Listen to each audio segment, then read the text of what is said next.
Hello everyone, চলুন আজকে আপনাদের একটা রূপকথার জায়গা দেখিয়ে নিয়ে আসি। বনের মধ্যে সবুজ গাছপালায় ঘেরা সুন্দর এক ঝর্ণা, আর টিপ টিপ বৃষ্টি পড়ছে। বুঝতেই পারছেন যে জায়গাটা কতটা সুন্দর লাগতে পারে। নর্থ ওয়েলসে আজকে আমাদের প্রথম দিন। আমরা প্রথমে দেখতে বের হয়েছি কেইন্যান্ট মোর ওয়াটারফল। আমার উচ্চারণ হয়তো হয়নি, তবে এটাকে ল্যান্ডবেরিজ ওয়াটারফলও বলে। এই জায়গাটা হচ্ছে আপনার মাউন্টেন রেলওয়ের যে স্টেশন আছে ওখান থেকে একদমই কাছে। আমরা গাড়ি পার্কিংয়ের জন্য ওইখানেই গিয়েছিলাম, আর আমাদের জিপিএসে দেখাচ্ছিল যে আমরা ওয়াটারফল পর্যন্ত গাড়ি নিয়ে যেতে পারবো, কিন্তু আসলে গাড়ি নিয়ে যাওয়া যায় না।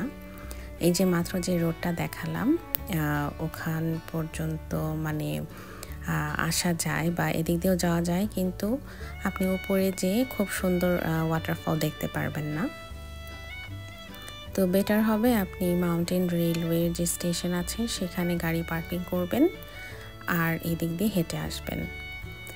আর আরেকটা বিষয় হচ্ছে মাউন্টেন রেলওয়ের পার্কিংয়ে কিন্তু অনেক ভিড় থাকে। আমরা কিন্তু স্পেস পাইনি, এর জন্য আমাদের মধ্যে কয়েকজন আসলে ওয়াটারফলটা দেখতে পারিনি।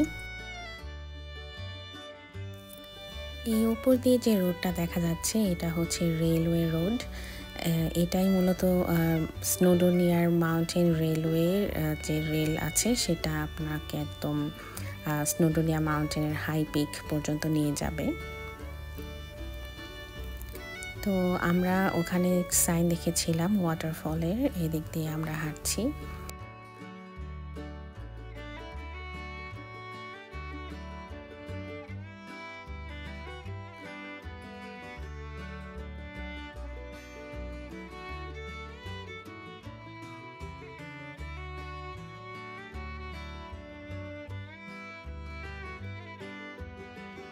আর এই জায়গাটা আসলে যে কীরকম সুন্দর তা আমি বলেও বোঝাতে পারবো না, আর কতটুকু বোঝা যাচ্ছে ক্যামেরায় সেটাও আমি বলতে পারছি না। কারণ আমি যত সামনের দিকে আগাচ্ছিলাম ততই মুগ্ধ হচ্ছিলাম, মানে মনে হচ্ছিল যে যাই দেখছি তাই ওয়াও লাগছে, এরকম অবস্থা। আমরা এক একটা জায়গায় যাচ্ছি আর এক এক ধরনের সুন্দর জায়গা দেখছি, কোনোটার সাথে কোনোটার মিল নাই। এই যে যেমন এই দেয়ালের গায়ে যে শ্যাওলা বা মসগুলো দেখা যাচ্ছে, এগুলোই অনেক সুন্দর লাগছিল। আগে আমরা নিশ্চয়ই অনেক রূপকথার গল্প পড়েছি অথবা রূপকথার অনেক সিনেমা দেখেছি, সেখানে যেসব জায়গাগুলো দেখায় তখন মনে হতো সেরকম জায়গা যদি যেতে পারতাম। আসলে এখানে এসে মনে হচ্ছিল যে আমি ঠিক ওরকম কোনো জায়গায় চলে গিয়েছিলাম।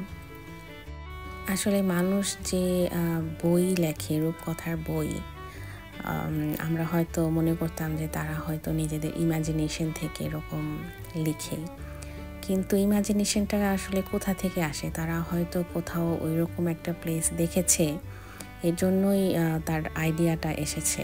তো এইসব জায়গা দেখে মনে হচ্ছে যে আসলে যারা লেখকরা আছে তারা কান্ট্রি সাইডে আসে শুধুমাত্র এই লেখার খোঁজে। আসলে এইসব জায়গায় আসলে আপনি সবাই কবি হয়ে যায়, এরকম মনে হচ্ছিল।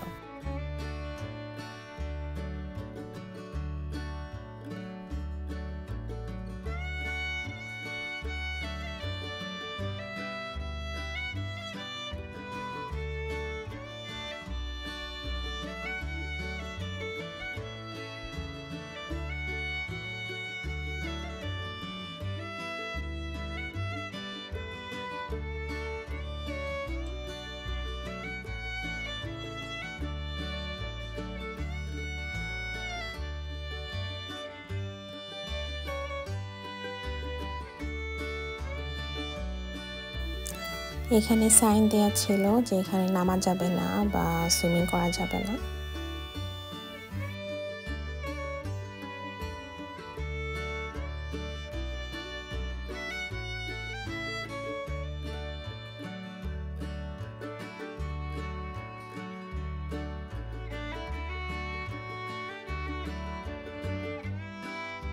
আমরা আসলে সামারে গিয়েছিলাম, এর জন্য ওয়াটারফলের যে ধারাটা এটা কিন্তু কম, শুধুমাত্র অল্প দেখা যাচ্ছে।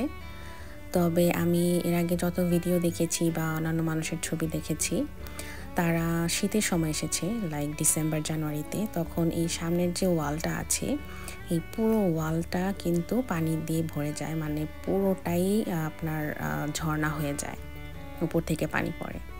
তো ওই ছবিগুলো আসলে অনেক সুন্দর লেগেছিল। তো আমি জানতাম না যে সামারে এরকম পানি কমে যায়। সামারে পানি কমে যাওয়ার কারণ হচ্ছে আমাদের ইউকেতে শীতের সময় বেশি বৃষ্টি হয়, তো বৃষ্টির কারণে ঝর্ণার পানিটাও বেশি থাকে। এই তো আমরা আবার ফিরে যাচ্ছি যেদিক দিয়ে এসেছিলাম। খুবই সুন্দর একটা জায়গায় ঘুরলাম, খুবই ভালো লাগলো। আপনারা যদি নর্থ ওয়েলসে আসেন অবশ্যই এদিকে আসবেন, খুব সুন্দর জায়গা। বা এই পাশ দিয়ে যে রোডটা আছে সেদিক দিয়ে আপনারা হাঁটতে পারেন, খুব ভালো লাগবে আশা করি। আমার ভিডিও যারা দেখছেন তারা অবশ্যই জানাবেন ভিডিওগুলো কেমন লাগে, আর এরকম সুন্দর সুন্দর ভিডিও দেখার জন্য অবশ্যই আমার চ্যানেলে সাবস্ক্রাইব করে রাখবেন।